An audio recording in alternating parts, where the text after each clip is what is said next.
spirit of matter. And this is, well, it's not a Sol day, it's already a Jupiter night with the Venus hour. And so the ascendant is on the 22nd degree of Scorpio for a reason, with Mars 6 degrees Sag. Very interesting. And the moon is in 29 degrees of Leo on the midheaven, ruled by the sun, which is in the 11th degree of Sag.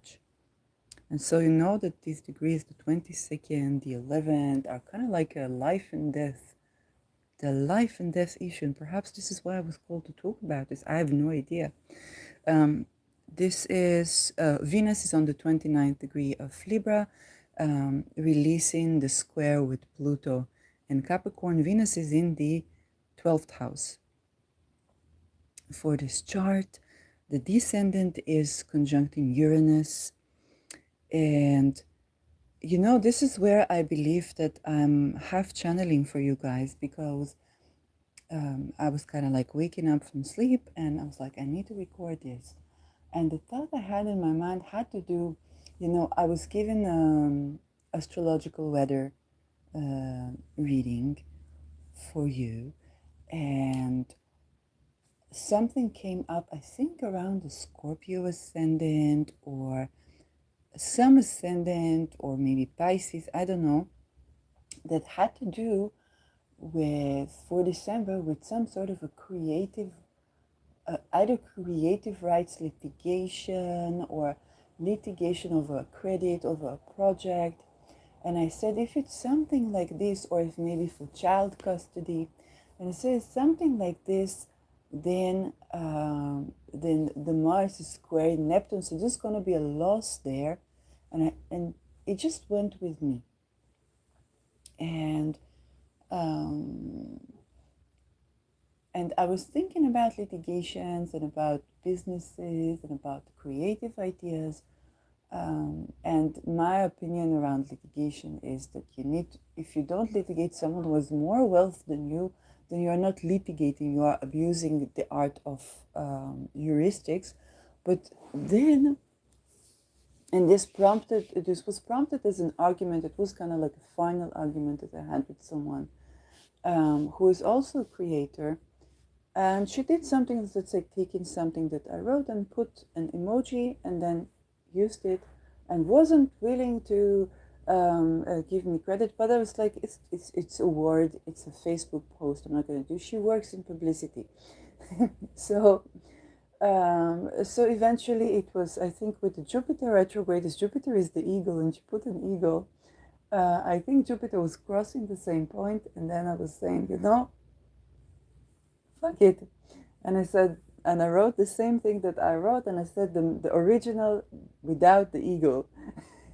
And when she confronted, she wanted to put it on me like I stole this from her. And I said, no, you are a publicity person, I'm a creator.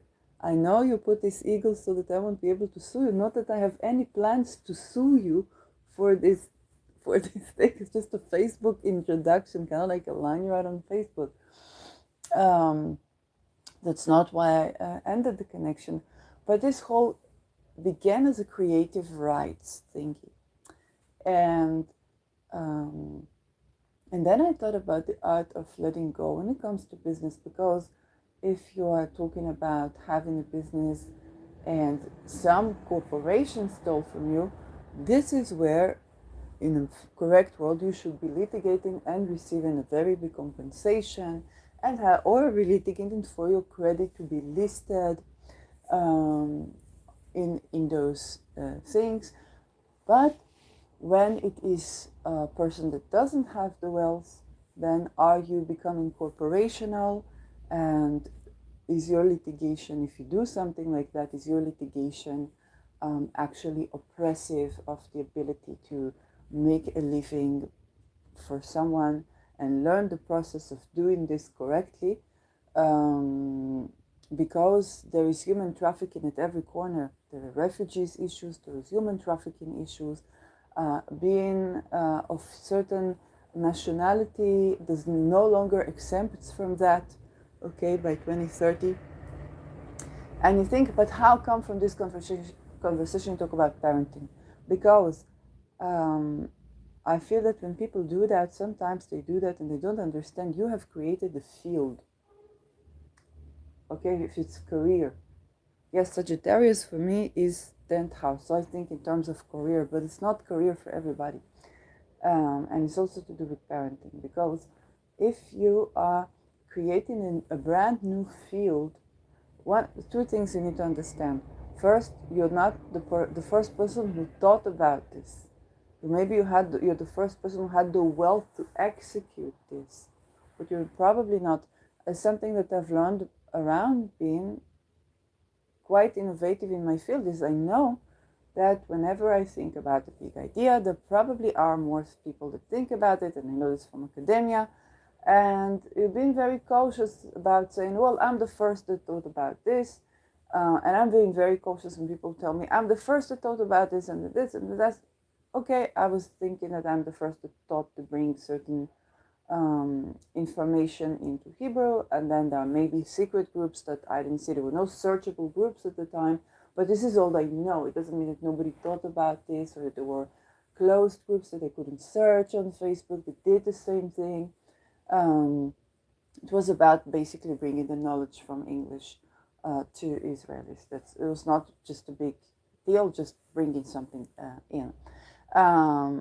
And when it comes to science, you always must understand that you're not the only one thinking about it. Maybe you're the only one who has the wealth to go to this research, to go to this, if it's a product or something like this, or go to this innovation, which takes a lot of time to process these things, and humility is needed. But then again, if some corporation steals from you, this is where we need patents. And if patents are, which is something I've been thinking about a lot, are not accessible for the commoner to just register a patent. They don't have the money, or they don't have the this. Or if a beggar in the street can't do it, then it's not accessible. This is the way that I look at it. So there's no use for patents. Okay, patents is only when, and the patents is only so that the corporation won't steal from you, not so that some XYZ that doesn't have the wealth and probably would need a lot to develop it won't steal from you. And then I thought about something bigger. And what made me press record is always what I look at. What made me press record had to do actually with my childhood.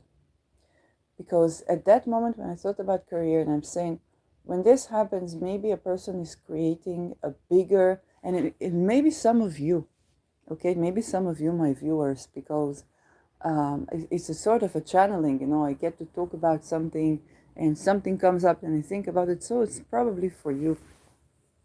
And take what you need from this, because it's general reading. If it is in career, then sometimes you are developing a whole new field of career, and when you are busy litigating or creative rights or these patents, and sometimes people will steal from you, okay, like this person that was working in publicity, okay, she put an eagle inside one of the words, and she knew that I cannot litigate her if she uses that, so she put that eagle inside. That's it. There was no reason for that eagle to be inside. It was just a generic sentence that was cute. And that's it. And she wanted to use it. And by the way, if she would contact me, then I would have no problem. I say, it's no problem, you can use it, or you just mention my name. And of course, it's not a problem. And of course, I will not litigate her for that. Like, she's doing activism, she's not doing another thing. But the thing is that you have to think big.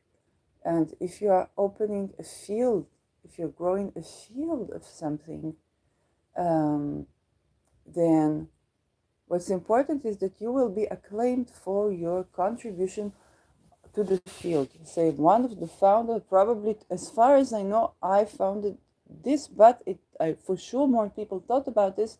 And you think about the field. You think about the many people that will practice this, and the field that is also in the economy. um, a new venture, so a new field of science or a new field of, um, I don't know, products or something that you integrate one thing into another. Think about all these, like tinctures and oils that you have with magic, not necessarily astrological magic.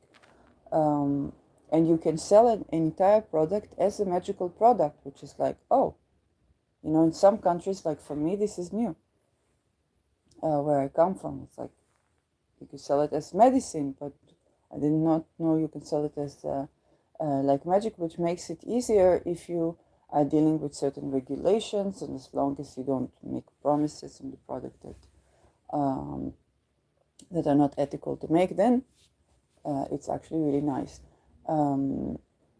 So there are um, many such themes, and then I realized that I'm thinking about something way bigger. It's for me, it's 10th house, but I was thinking about the whole issue of letting go, because then I was taking it from the personal and generalizing it. It's something that we do also in academia. When we look at a research question, we always look, if you look from the personal, we always look to generalize something. We need a principle that we can generalize that can be fit for more people. And you say, what if this study case can be generalized? Well, the art of letting go. And immediately, um, I was thinking about parenting, and I was like, why am I thinking about parenting? Because I'm not a parent myself, and what right if I have to speak about stuff to do with parenting, although I have given readings to parents and even around this issue. And I realized that my access to it is from the point of view of the child. And this is where the art of letting go is so vital, because, well, a couple of things accompanied me, and it also had to do with career, but it might be different things. One thing is that I had, for example, a very fierce argument with someone who thinks that astrology and astrological readings are fooling people, and and nobody will be able to make money from this in the new world. This is how they have like this vision, and they take it as on par with psychology and psychiatry. Um, so there are many corruption, and I asked this person, did you help to release people from, let's say, forced hospitalization, which is like the core issue around these things? And they were literally not commenting. So either they're doing something of litigation, they can't speak about it, and I was just kind of like projecting on them, or they genuinely don't do anything around this, and they're just like trying to kill the psychiatrist, but not actually release the patients, and they're going to another route. But the thing is that this person was a parent, and I saw when we talked about work, and I was very open about my life experience and so on and so forth, because I always see it as a chance of learning, of maybe breaking from a 22 catch, of okay, not repeating the same cycle. And this person is parent. So when I saw what they consider a real job, they reminded me, and I told them, I hope they did not misunderstand this, but I told them, you can go back to Soviet Russia because there are many real jobs for you. and the thing is, why am I saying this? Because the culture of, let's say, Russian people, that I know in our country, okay, maybe Russian Jews, I don't know, but I think it's Soviet culture a little bit, where if you're not an engineer and you're not a doctor, okay, then you're not working in a real profession. Yes. But even these people, they're not like, if it is their child, and this is where it begins to be around their child, and they're like, no, you're not, do something real with your life. But from her point of view, it's like you can do like even simple jobs, but you have to work with an actual product. Um, and the astrological magic or tinctures is not something she calls product for some reason. But the thing is that it was very interesting, and that's what I said. You know, you can go back to Soviet Russia, then you have many real jobs.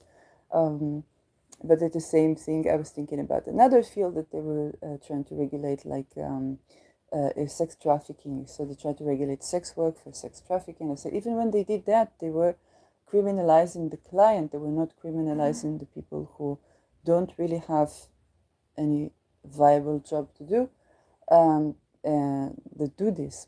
So as we were talking, as we were arguing, I did not speak about this, but I said probably her children are going to be like tarot readers or astrologers, or maybe they would even like to be psychologists or something like this. Because this usually happens, you will have as a parent like an argument with someone, and this someone is representing something that is abomination to you. And if you're a parent, then you very much, this is usually what happens before this is something you meet in the family. Okay? You think about this parent, they think gays are like this, gays are like that, gays are like this. Then they have a gay child. Okay? And now they have to deal with this. And so with parenting, it seems like there is the art of letting go, because a child is brought to the world, and yes, there are boundaries. Boundaries is one part of being a parent, but then there is the act of letting go. Okay, this baby becomes a little child, and now it plays around, and it wants to taste everything, and it wants to touch everything. So some things you need to let go. You need to make sure the environment is safe, but then you need to let go. And this child goes to school, and again you need to let go.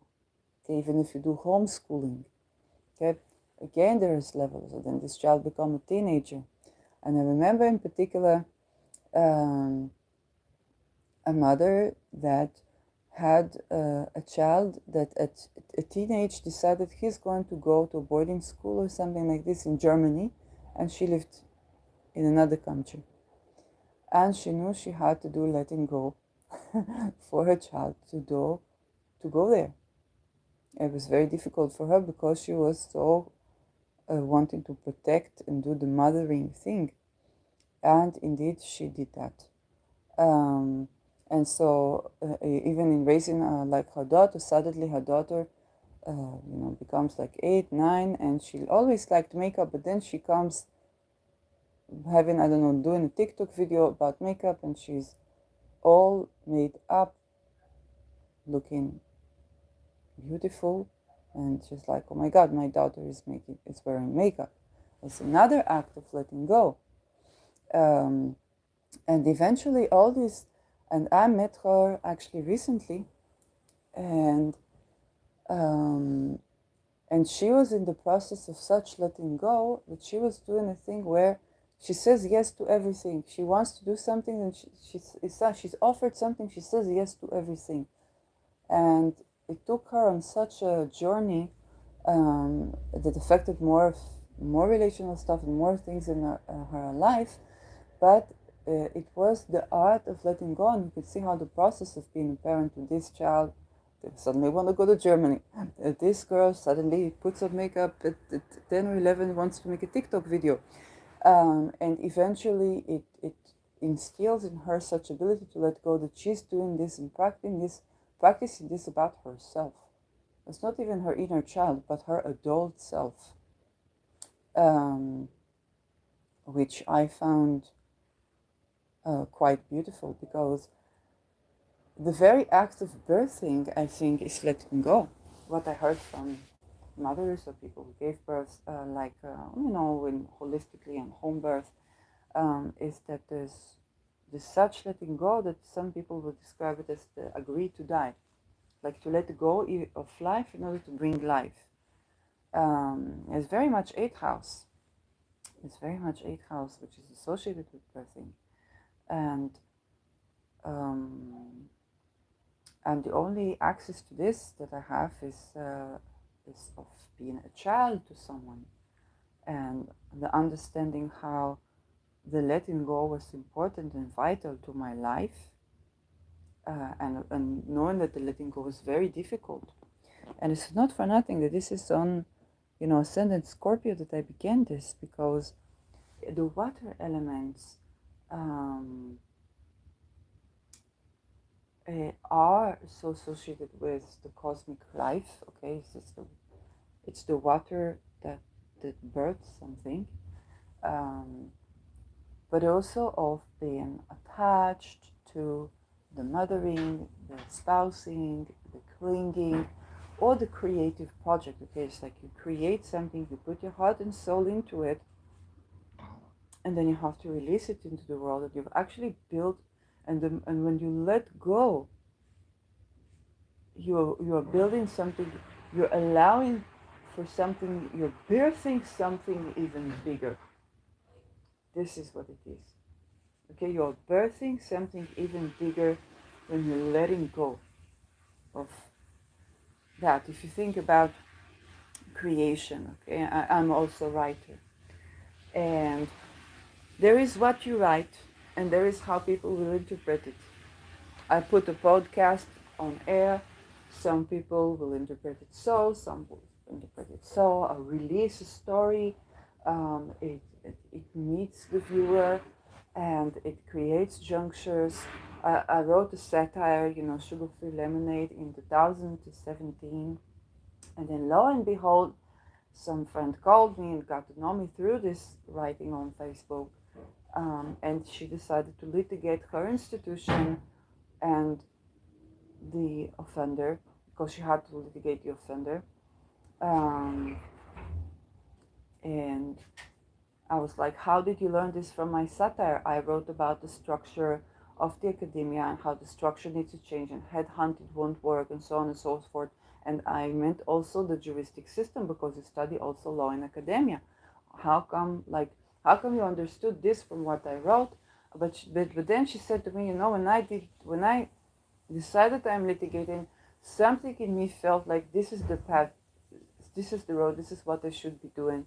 And that person is Maya First, and she litigated Haifa University, and she put the juristics in such a 22 catch, where they, even when they tried to discredit her testimony, because at first they tried to make her silent and try to bribe her for silence, but then she wouldn't agree, she would appeal again, and they had to, and what they did is, so you need to return 130,000 shekels uh, uh, that you were given by this university, because they had to write this if they wanted her to return the money that they were trying to bribe her with. That was just, what she meant to do with this is to help other people litigate for basically its attempt to put her in human trafficking. And when she did not agree to be a part of this, then she was sexually harassed and life threatened, and she cannot prove all the things. And because this person was already very known and was litigated before, then she could bring him to justice, but she wanted to bring the institution where it happened, because if the institution would not allow this, he would not be there, and the point is not him. There are many people who are offenders. So you see how that thing that created the satire, me thinking about, we need to change the structure. We cannot even start with litigation, so we cannot change the structure. And also, if the structure is creating such inhumane circumstances, then it doesn't allow science to grow. Okay? And the connection between the politics, the science, the labor market, and so on and so forth. And then my stupidities, I went to therapy, and the therapist was trained in the academia, and he eventually tried to unalive me because I spoke up. Okay, I was not it was not, there was a no going into this direction. Okay, activism necessitates change, and I was literally building something bigger than I understood. And then I was going to a therapist that was clinically trained in the academia. When I, after Sugar Free Lemonade, because I felt helpless, and because I felt like I want to take responsibility for my life and to heal myself, because even when I do activism, it doesn't mean I don't change and I don't transform and I don't grow. Okay, I'm not going to give up my growth for this activity is not going to be coping mechanism. It's also why I didn't sue, why I didn't litigate, because if I'm not healthy, then I'm not suing someone will not make me healthy. Okay, but if I'm healthy, then if I need to litigate or I need to bring someone accountable, then I'm doing justice and not vengeance. And this is important when you do actual litigation.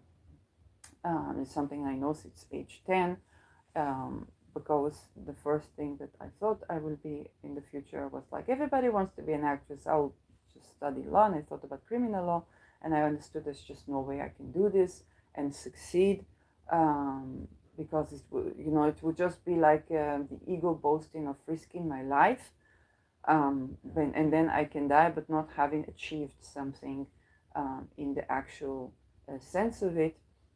So there's no point to just go for it like for the money, or so. This is not why I wanted to do that.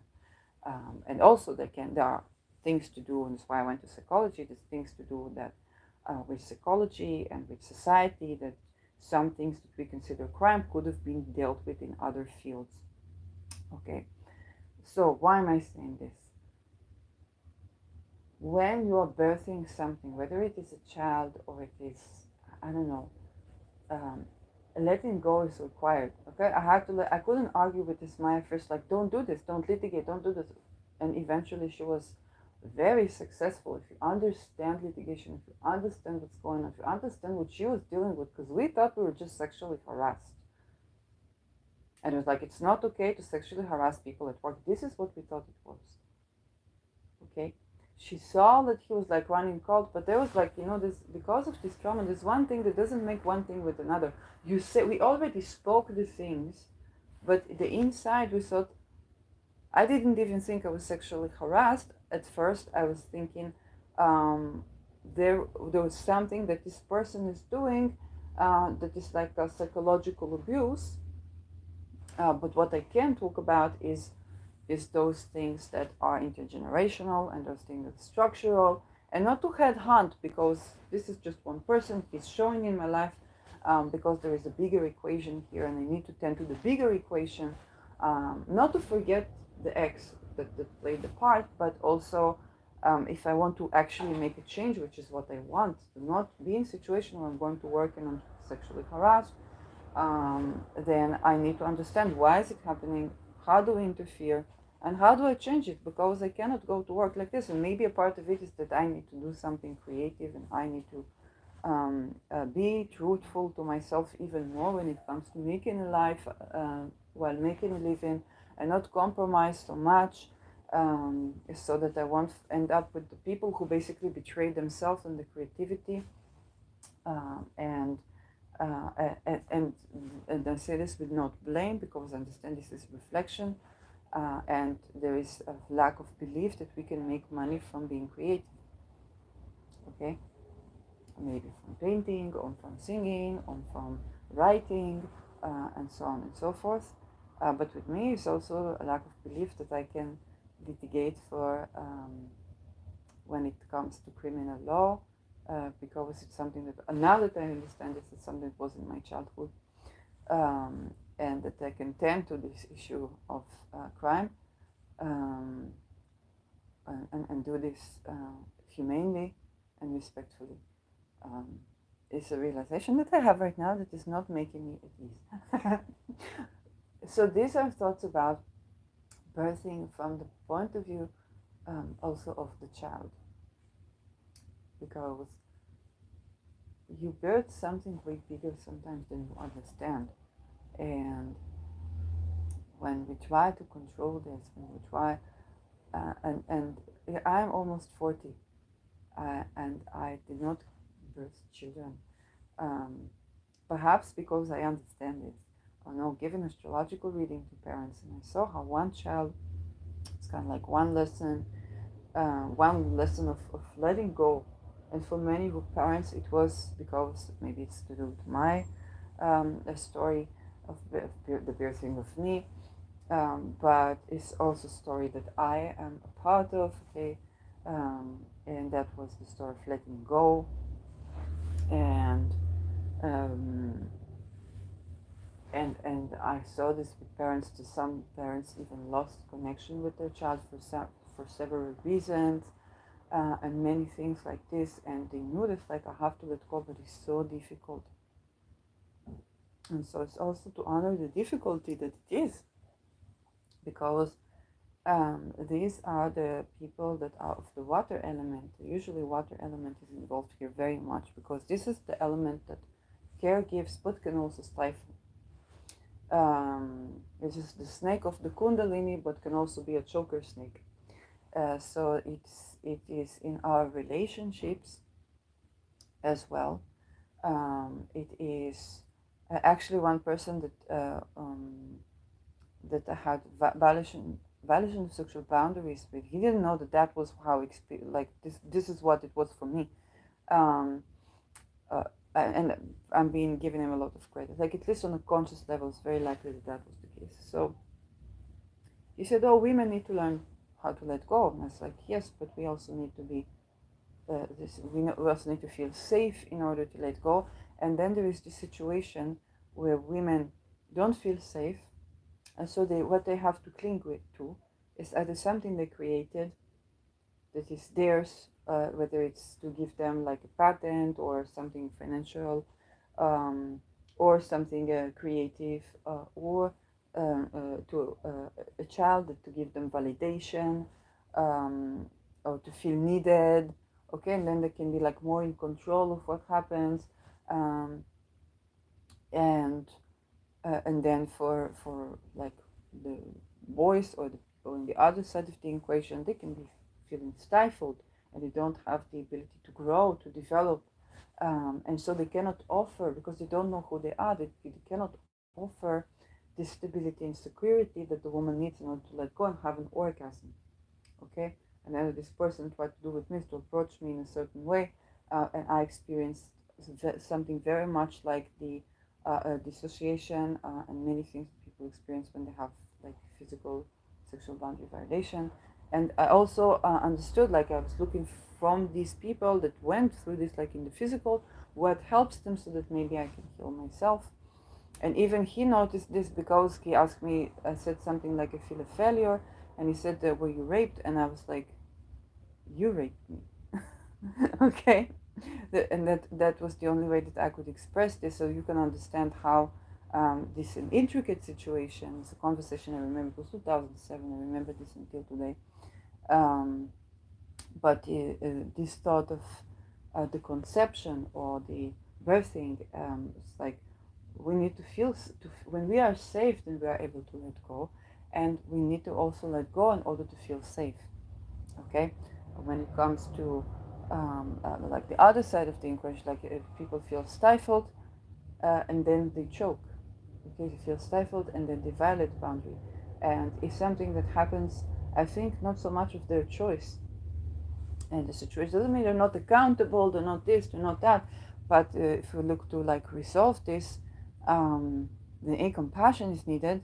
It's like they want to set a boundary, but they cannot do it, so they violate the boundary, um, and uh, and they are becoming like hyper vigilant to the issue, because this is trauma, and so they don't have safety to offer, and so they keep drawing in experiences of people that violate their boundaries, because both sides of the equations are not, all sides of the equations are not safe. So how do we create safety?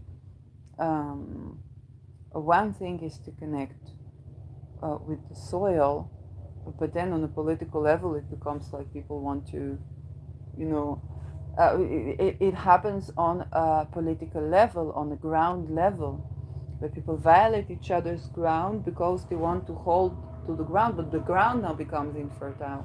So um, definitely to set intent, and definitely it's both about the little steps of letting go that all sides need to do, because even if you feel stifled, in many cases you are stifling. In many I saw this with men. I was even dating someone, he was lawyer, and he But he was the kind of lawyer that would litigate. Also, he was litigating, he was representing in crime. He didn't mind if he represent offender or not offender, but he wasn't doing this for the morality of like, you need to represent these people because this is a part of the juristic process. He was like just curious about how he could get the trickery of this thing. And he told me he was dating someone, and later she hired people to hit him. And I said, my God, this is terrible, which is indeed terrible. And when we were dating, I saw that his communication with me was very controlling. So I dated maybe once with him, and that's it. But then I began to understand, like, how is this communication affecting me? I didn't even think about this. But I began to identify that, let's say, he would try to control the conversation, to not let me say a word, to constantly be. And I saw that this is something like he tries to get something. And this reminded me very much of the way this person in 2007 communicated with me. And I said this with zero blame. Okay? It's not about blame, it's just observation. And I understood that a woman who is communicating in a healthy fashion. I have Chiron next to my Mercury, so I need to learn this issue of communication, of relation, and so on. And so a woman who is communicating healthily would not be succumbed to this, because she said, no, nobody would communicate with me in this way. You need to respect what I have to say. You need to respect my feeling. I need to feel safe in the body when I speak with you. Okay? And I was just beginning to grow this notion of feeling safe in the body during communication. And yesterday I cut connection with someone, actually a woman, because he said, if a conversation with you, you work as activist for mental health, a change in mental health, and if a conversation with you makes me feel bad mentally, feel bad in the soul, then you are not representing of me, and I cannot continue this connection with you. So I'm not supposed to feel bad talking with an activist who's supposed to actually help me feel better. This is what gives you legitimacy to do more than just your case. And to have like an agenda is to represent us. And when but I only began to grow this notion, and then I cut the connection with him. And I remember that when I was very, very like younger, and I only did writing, but I did not do communicating, like relationship with people. I did not know how to do this. So all of these tricks, I didn't know what to make of them. So if this person would blame me or something like this, I would think, okay, maybe I need to learn from them how to communicate or how to behave. It's like people grow in their connections, and it's like, okay, he cares to tell me these things, then I need to change or something like this. But then, unfortunately, it's what we call now gaslighting, and it don't necessarily means that it's like they intend to do this, but is something that is just a part of feeling unsafe in all communications. Okay, we need to be feeling safe in our body when we communicate with people, and people need to feel safe in our body when they communicate with us. So where do you bring the letting go from?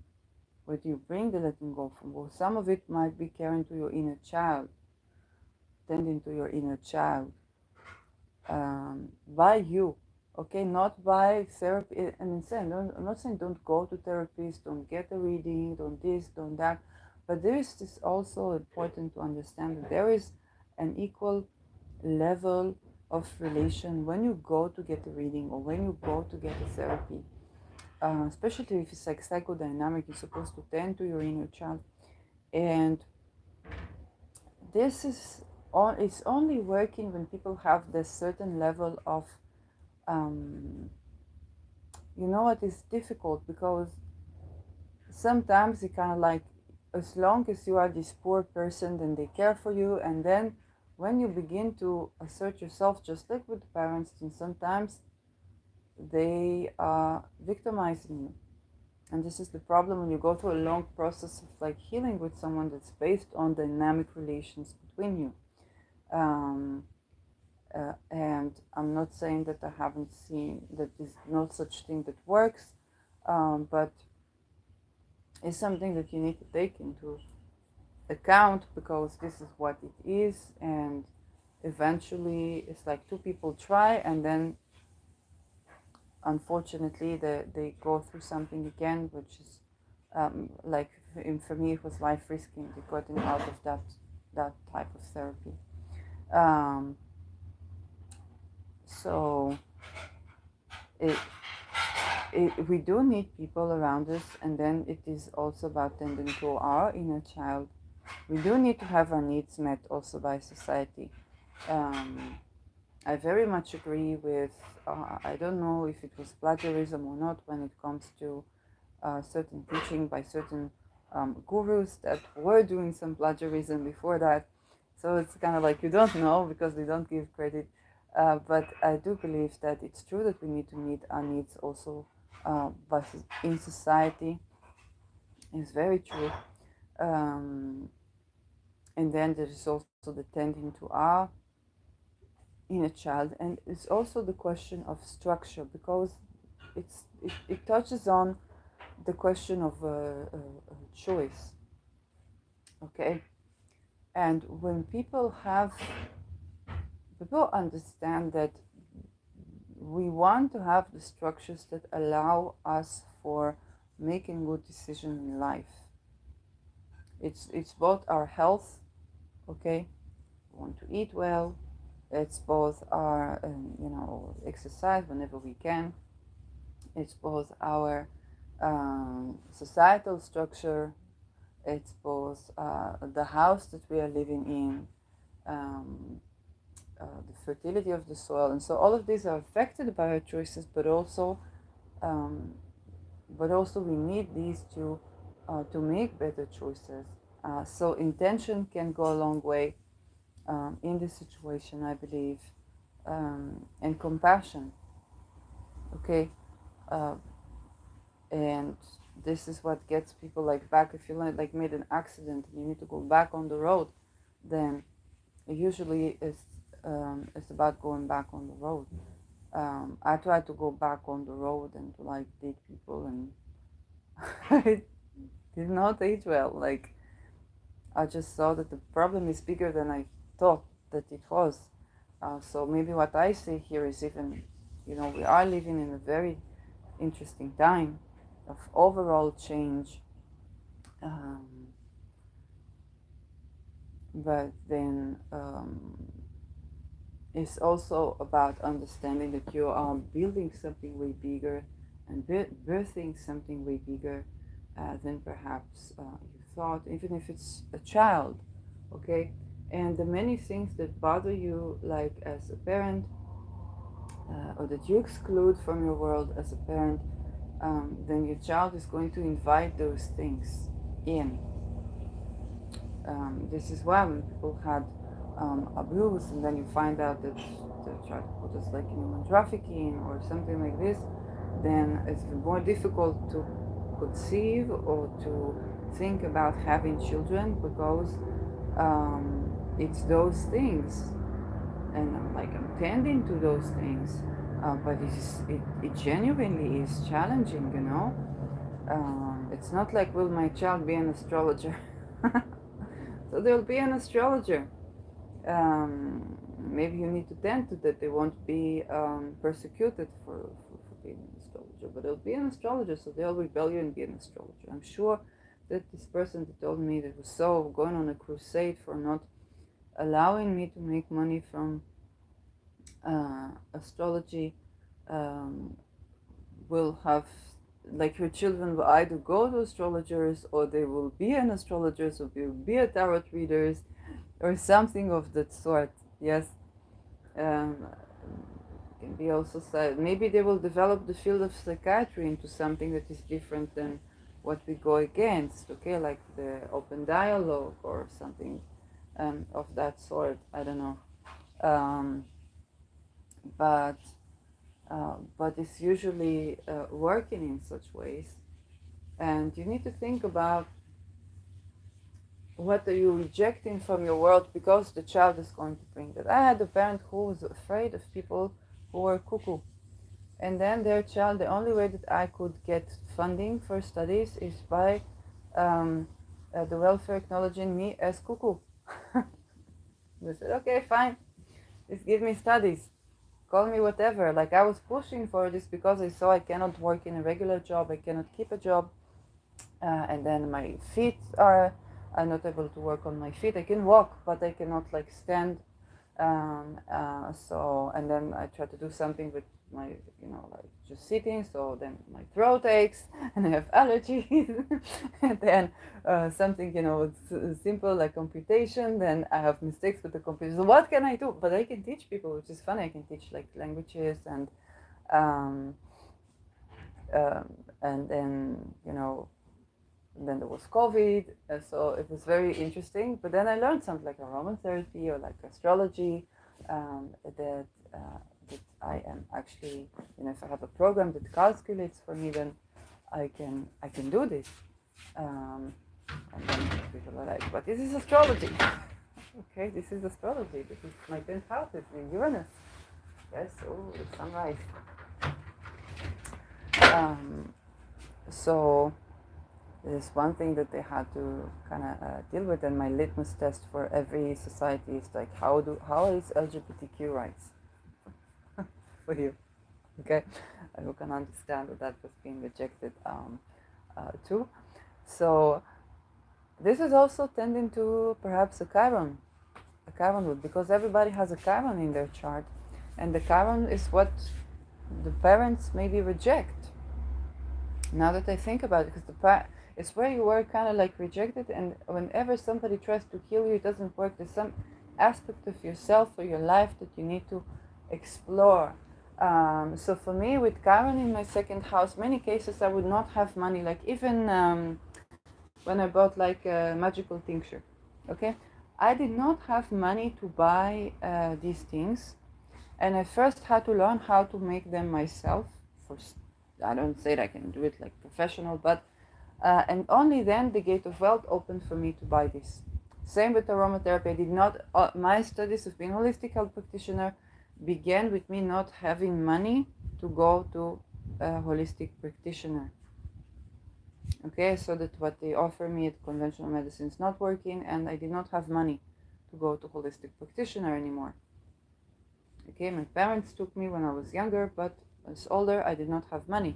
So only thing I could do is to experiment with oils, and then my psychologist tried to analyze me, and then I was in hospital, and I had suddenly money to study a course of aromatherapy. This is how I gained my money to study. Okay, through something. And before I was, before they agreed to hospitalize me so that I will get funding to studies in like 2012, 2011, then basically, and I also needed like help with housing, but then I found it eventually by grant. Then what happened is that I was thinking, well, if I am going to, and I did not know anything about astrology, I think I cannot get funding for studies with the job. I cannot, whether it's saving me money or they don't give me to study. I say, how much money do you need me to make your company so that I will study? But they just let me go. They just, fire me because they see that I want to move on to do something with my life. And I can't be, the stagnant person.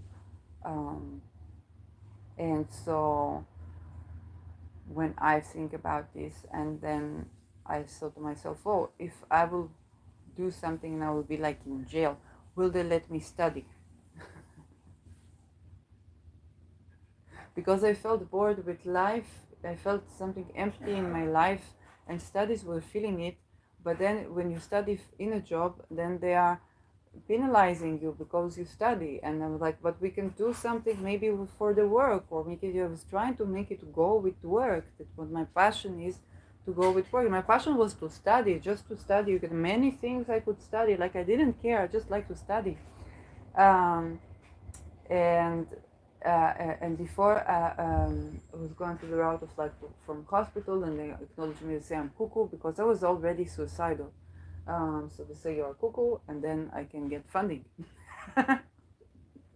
Then I got a degree. This is how I got my funding for the degree. I did not find the grant, and I did not find a way to fund this with the job. So it's kind of like falling between the chairs. Um, and then I was cuckoo, and this okay. My parent was afraid of people who are cuckoo. So this was growing at home, okay. Um, and now I do a lot to release people who are hospitalized forcibly because usually it is because they went through violence, and um, when a person goes to violence, they need autonomy. They need autonomy, and then to forcibly hospitalize them is kind of like to partake in their re-victimization. Even before the war on the political issues and the way it's been used politically, um, then also against people who disobey legal order in the army, by the way. So you need to understand this. You need to talk about this. If you talk about this, then you can make a change. But if you don't talk about this, nothing you will do. No nationality that you will put instead, no flag that you will put instead, nothing will change this. Because if a person cannot disobey legal order, you will have this in your own army. Okay? So, yes. Um, and eventually the way I would get to this is through the 12th house experience. But I was literally thinking if I was doing something like, I don't know, and I would be in jail, not to harm a person, not to kill a person or anything like that. But I was thinking, I don't know, what if, and per se, if they would put me in jail, then I would get money to study, maybe because I would need rehabilitation, I would need to study. Okay? תודה.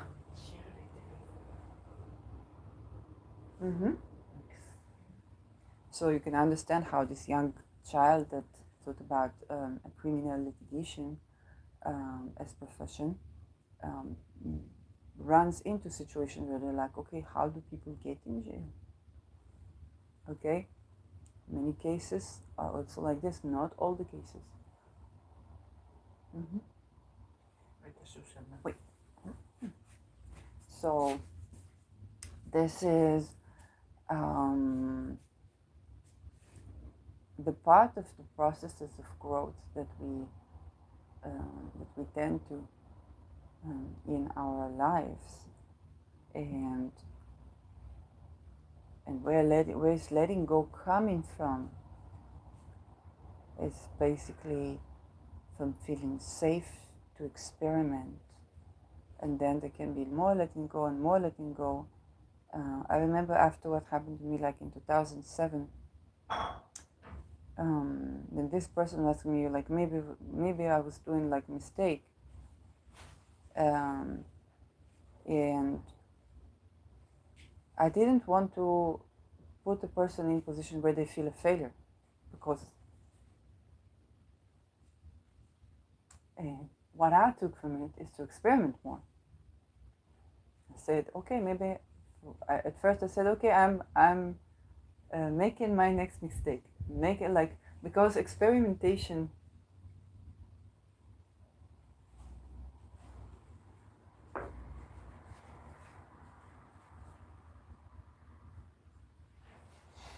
is necessary for the development of any field, but it's also for the growth of a child, and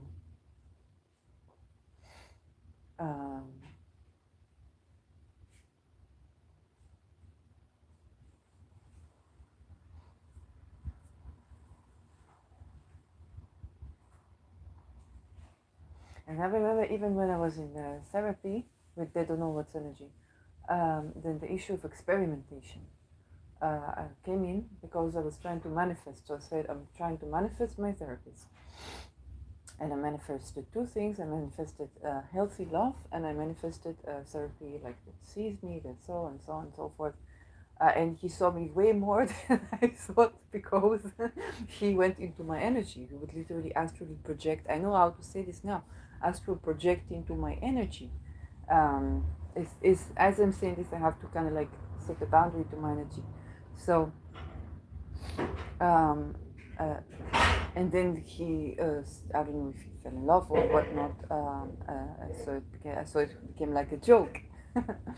And then one of the things that were like talking about this issue of a mistake, it's like there are mistakes. Because in, let's say, Abraham Hicks, it was like there is no such thing as a mistake. We are all experimenting, or it's kind of like we're forever incomplete and something like that. So something along the line of like there are things that are mistakes, and we are experimenting, and we are allowed to make mistakes, but also there are some places where yes, something was done and it is so difficult to recover.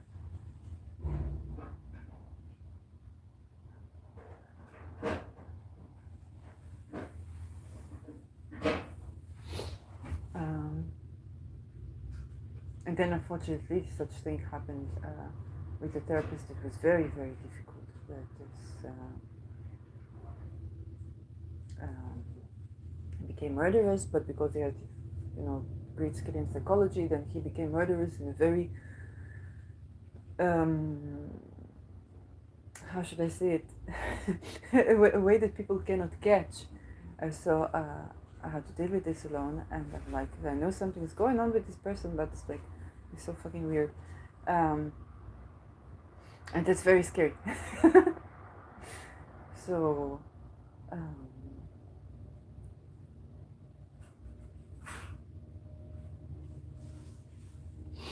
and when I think about the letting go of how extremely I experienced this letting go thingy when I was a child, then yes, there was places where I felt like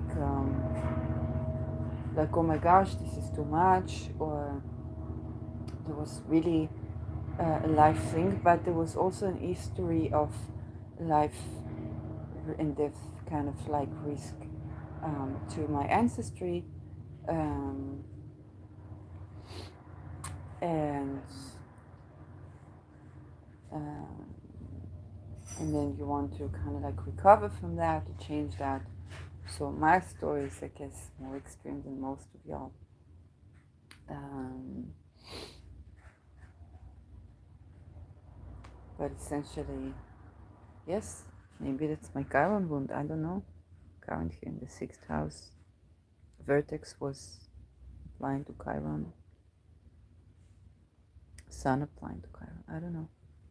And the nodes on the 22nd thingy of, yes, life and death. But um,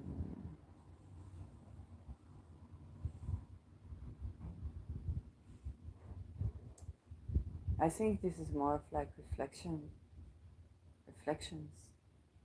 on these topics.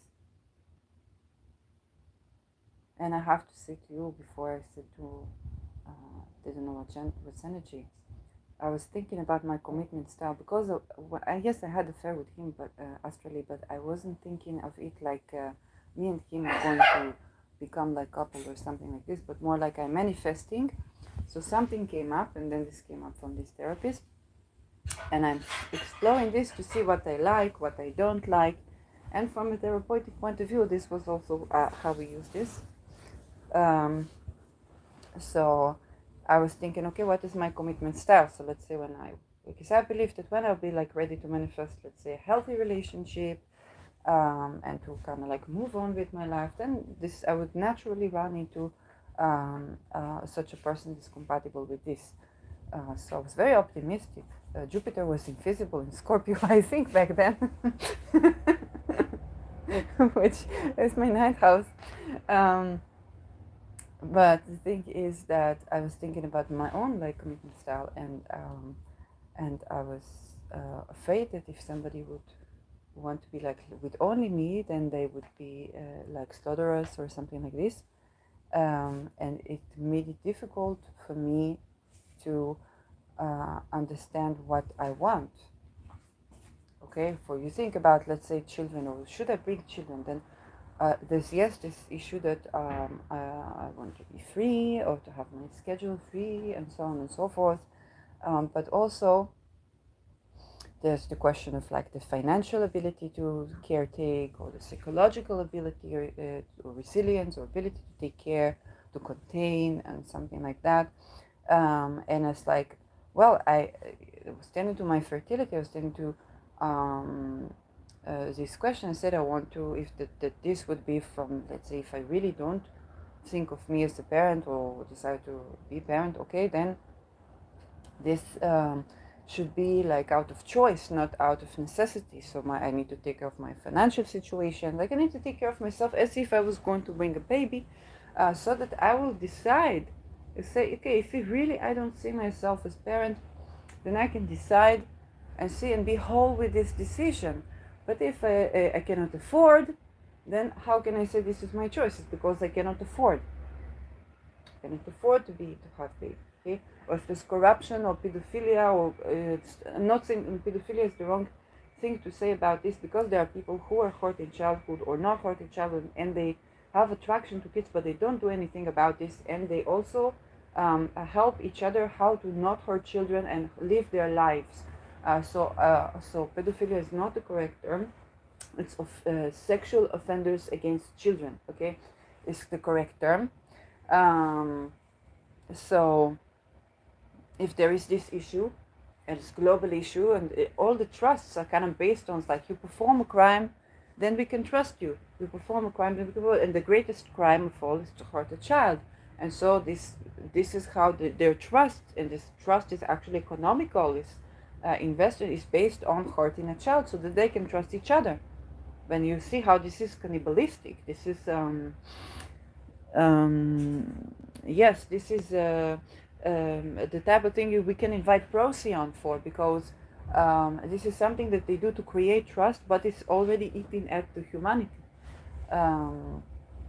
So at first they would say we sacrifice the child of this race, of that race. Eventually it's everybody's child.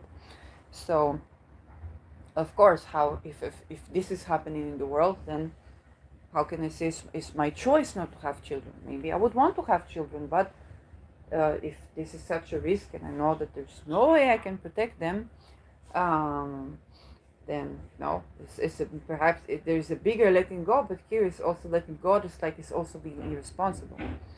And so, bless you. And then and somebody sneezed on that. Like, this is true. My mother sneezed on that. Okay, this is true. She didn't hear me say, she just sneezing in the kitchen. So when it comes to like commitment styles, and say, okay, if I fear that if somebody would want only me, then let's say one of us wants to go, or something like this, or I want to go, then he would be slaughterous, and that's my life at risk. Then how can I say I am monogamous or not monogamous? Okay, and then my psychologist, I told him that, and then he tried to unalive me. So it's like, what the fuck is going on? Like, I'm trying to heal from that, to resolve the 22 cats. Now you are being slaughterous. What's the thing? And you see how loss is also related to this. Fear of losing, or fear of rejection, which is essentially fear of loss, and grief, and so on. So yes, it's a fear of losing life, basically. That makes people a murderers, right? They kill those who come to kill them first, or they try to control something about the life and death. And bringing life is actually about agreeing to die, so that life can come into this world. And this letting go is an art. It's very interesting. So this is what I think about right now. It's messy, but I hope it was useful.